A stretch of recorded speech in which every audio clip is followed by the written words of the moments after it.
नमस्कार शेतकरी मित्रांनो, राम सर आपल्याला नेहमी सांगतात एससीटी वैदिक ज्यावेळेस तुम्ही वापरता त्यावेळेस 1 रुपयाला 10 रुपये हे नक्की मिळतात.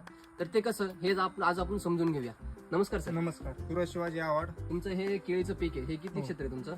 हे आपलं 2.5 एकर क्षेत्र आहे. ओके, 2.5 एकर क्षेत्रामध्ये जर आता समोर बघितलं तर ही तुमची बाग किती महिने झाली टोटल? हे आपले 10 महिन्याचे पूर्ण झाले, म्हणजे 10 10वा महिना चालू आहे. 10वा महिना पूर्ण आता परिपक्वतेच्या अवस्थेवर तिकडे चालली आहे. हो, ओके, आता जर एका फणीचं वजन आपण जर बघितलं तर किती तुमचं? 5 किलो भरते. 5 किलो भरते. आणि टोटल फण्या किती असतील आता? 10 फण्या. हो, तर सरासरी आपण जर एका घडाचं वजन जर आपण जर काढलं तर हो. किती होतंय?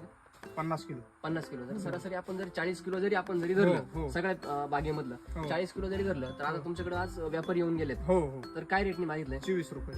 24 रुपये, बरोबर आहे? 24. तर 24 रुपयांनी जर मागितलं तर आपल्याला एका टनाचे आपल्याला किती मिळतात? 24,000. 24,000 रुपये मिळतात, बरोबर आहे? तसं आता टोटल तुमच्या बागेचं उत्पन्न किती निघेल? 40 टन, एकरी 40 टन. 40 टन, बरोबर ना? तर 40 टन उत्पन्न निघेल. तर आपण जर त्याचा हिशोब जर केला तर आपण समजा 24,000 रुपये जर टनाला जर धरला हो. तर टोटल 40 टनाचा खर्च उत्पन्न आपल्याला जे मिळतं ते 9,60,000 रुपये हो, हो. मिळतं. हो. ओके, म्हणजेच आपण जर बघितलं तर 1 रुपयाला 10 रुपये हे कमवण्याचं तंत्रज्ञान एससीटी वैदिक आहे. आणि ते कसं आहे हे आज शेतकऱ्यांनी हो, करून दाखवले. ओके, काय सांगाल सर अनुभव तुमचा? चांगलं एससीटी वैदिक नंबर 1 आहे. हा, हा. किती वर्षापासून तुम्ही वापरता तंत्रज्ञान? हे आपण 4 वर्ष झालं वापरतो. बर, आणि हे आपलं केळीचं पहिलंच वर्ष आहे. ओके हा.